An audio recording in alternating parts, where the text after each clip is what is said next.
Allí los hechos, vamos de inmediato con el análisis. Para ello nos acompaña Leticia Calderón Chelius. Ella es profesora, investigadora en el Instituto Mora de México, especialista en asuntos migratorios. Nos acompaña desde Ciudad de México. Profesora, bienvenida, buenas noches. Diana, un gusto, un saludo para todos. Muchísimas gracias. Esta es una verdadera tragedia en lo que significa el fenómeno de la migración, particularmente en México, y observamos la declaración del gobierno de Estados Unidos, cómo tan sencillo se lava las manos diciendo que para qué llegan a este lugar si esto es parte de lo que podría suceder. ¿Cómo analiza usted esta situación y además lo que subyace ante este hecho? Mira, yo creo que primero hay que ubicarlo en el contexto mexicano, porque justamente aquí lo que tenemos es que es una situación que inevitablemente tiene que ver con la relación con Estados Unidos, pero México aceptó un acuerdo con una relación asimétrica, siempre muy polarizada, pero definitivamente al final de cuentas México aceptó que recibiría personas en espera a cruzar eventualmente Estados Unidos o incluso negadas a poder cruzar, y por tanto México tiene las condiciones y la responsabilidad de generar espacios de espera o en todo caso pues incluso de una larga espera, Tatiana. Y por tanto lo que tenemos aquí es que se descubre, vamos a decirlo, condiciones que no son las apropiadas a lo que se ha prometido o lo que se esperaría de un país como México. Entonces, la primera cosa es que yo pondría el acento ahí para que también nos dejemos de responsabilizar digamos, de que siempre hablamos de Estados Unidos, que por supuesto tiene una culpa muy grande en el proceso en general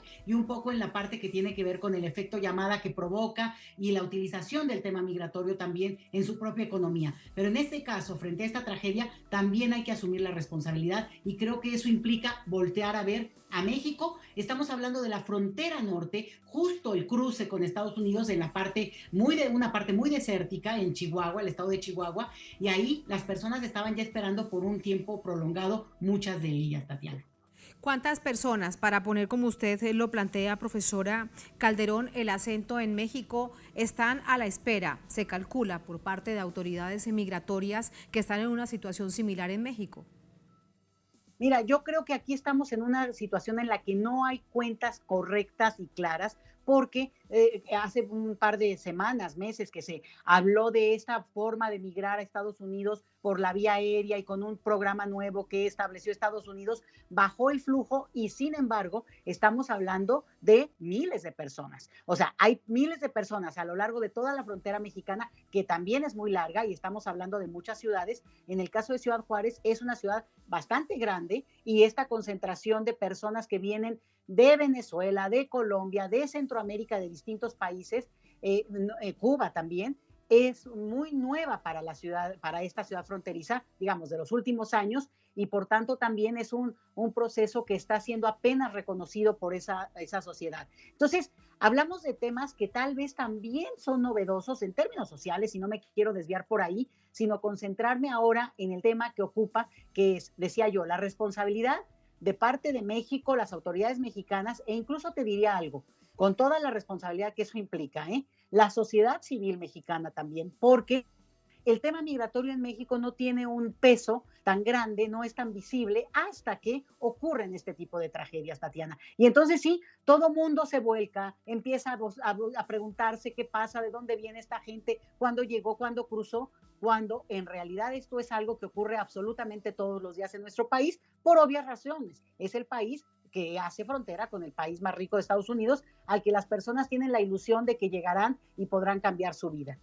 Esto entonces también plantea la misma política que asumió desde la perspectiva migratoria el gobierno. ¿Qué es lo que no estaría entonces funcionando? ¿Dónde está este cuello de botella que no permite avanzar?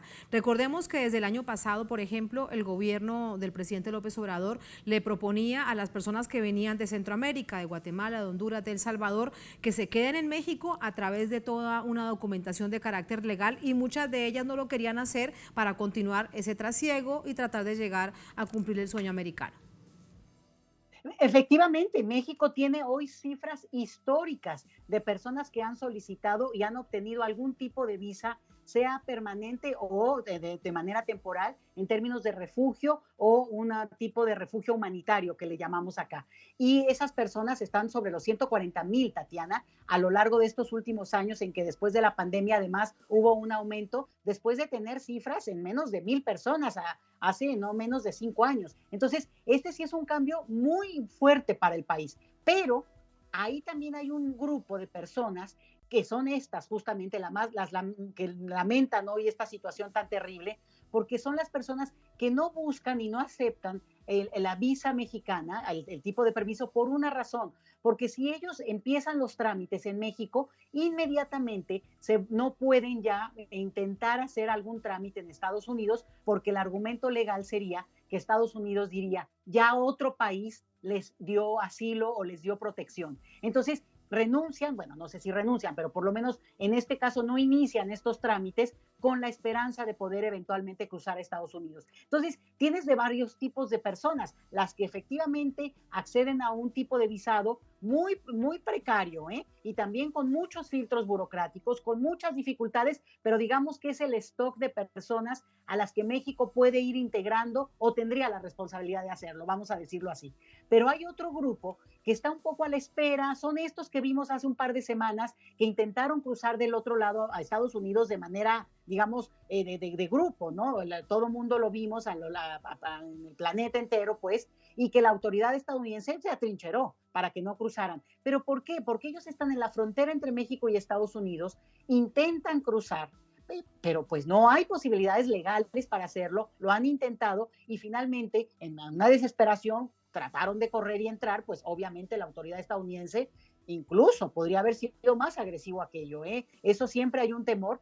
Y es esta gente que entonces se va a este centro, estación migratoria que le llamamos acá, que no es albergue, ojo con eso, es una estación migratoria que el Estado mexicano ha instalado, pero está lejos de la frontera. Entonces, la gente no quiere irse para no estar lejos de la zona fronteriza y si eventualmente, dicen ellos, piensan ellos, se puede cruzar, pues poder hacerlo. Entonces, tú me preguntas, ¿quién atraba esto? ¿Dónde está el filtro? Desafortunadamente, el filtro está en las políticas migratorias, pues, de la región. Una, porque Estados Unidos no está aceptando este perfil de personas y con eso ha seleccionado a los migrantes que va a aceptar, ¿no? Eso por un lado. La otra es que México tampoco facilita formas de integración, en esto que digo yo, que se vuelven trámites muy burocráticos y complicados, pero también es verdad que no es que necesariamente esta gente los quiera.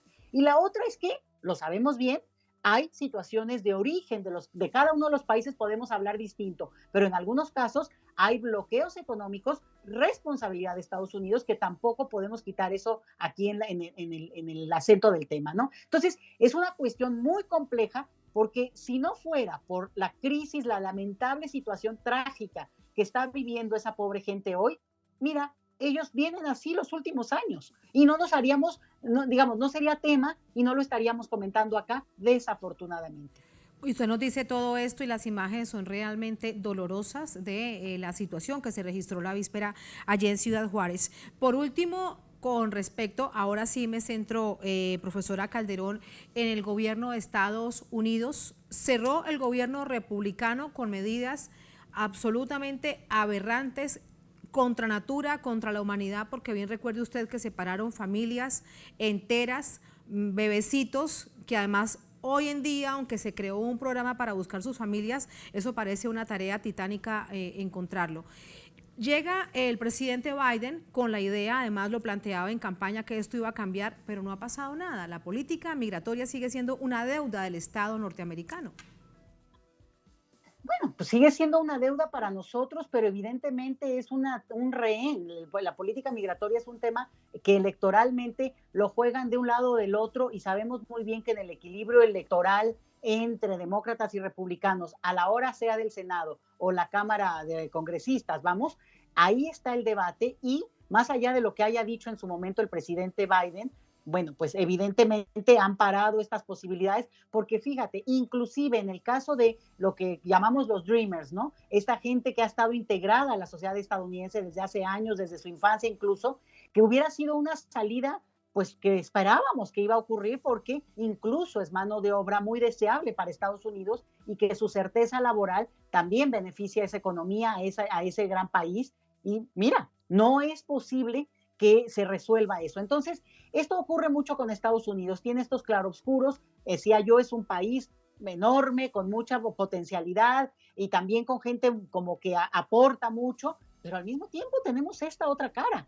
las políticas en las cuales la intriga, la pelea, nos toman muchas veces a los países latinoamericanos, y ni te cuento en el caso mexicano, de sus, digamos, archivos expiatorios, y al final de cuentas tenemos que prepararnos, porque el punto que viene en términos electorales de ese país es muy probable que estos temas que tienen que ver con protección civil, con, decía yo, la política misma que en México se lleva a cabo en términos de los centros de detención, que también es una cuestión que se discute mucho en el país, bueno, que puedan ser utilizados políticamente ahora por los republicanos para golpear a México. Esto tenemos que tenerlo muy claro. Son tan temas que, más allá y desafortunadamente de la tragedia humana tremenda que estamos viendo, está el otro contenido que empieza a brincar por todos lados, sea en México, donde hay un golpeteo ya muy fuerte en torno al tema, pero sin lugar a dudas cómo va a jugar el tema en Estados Unidos. Y quiero agregar un elemento. Cuando hubo una tragedia tremenda en México en el 2010 por los 72 migrantes asesinados, esto fue una cosa diferente, pero que fueron reclutados, que fueron extorsionados y que algunos fueron asesinados. Bueno, si no hubiera sido en ese momento por el entonces presidente de Ecuador, Correa, en México el tema se hubiera diluido, pero fue la exigencia internacional que él levantó, y lo voy a decir, ni siquiera el querido Lula da Silva levantó la voz en ese momento para exigirle al entonces presidente de este país, de México, de mi país, y esto permitió que empezara una discusión pública internacional. Toca a los países de origen de estas víctimas de esta situación también exigirle, como lo estamos haciendo desde sociedad civil mexicana, academia, grupos organizados y las personas de buena fe, vamos, que esta política migratoria se mueva. Entonces, Tatiana, ese es el mensaje, que también desde los países de origen asumamos las responsabilidades, pero también la exigencia. La exigencia, y eso lleva a otro tema que será para otra oportunidad, porque se nos acaba el tiempo, profesora Calderón, y tiene que ver con la integración. ¿Cómo nos unimos para pensar en soluciones en conjunto en nuestros países, que producto además de esa integración, como la UNASUR, como la CELAR, ALBA, etcétera, etcétera, todo lo que sucedió fue tratar de avanzar, pero la quebraron? Muchísimas gracias por ese análisis, siempre un placer escucharla. Muy buenas noches. Igualmente, un gusto grande y un saludo y abrazo a todos los queridos que nos escuchen. Muchísimas gracias.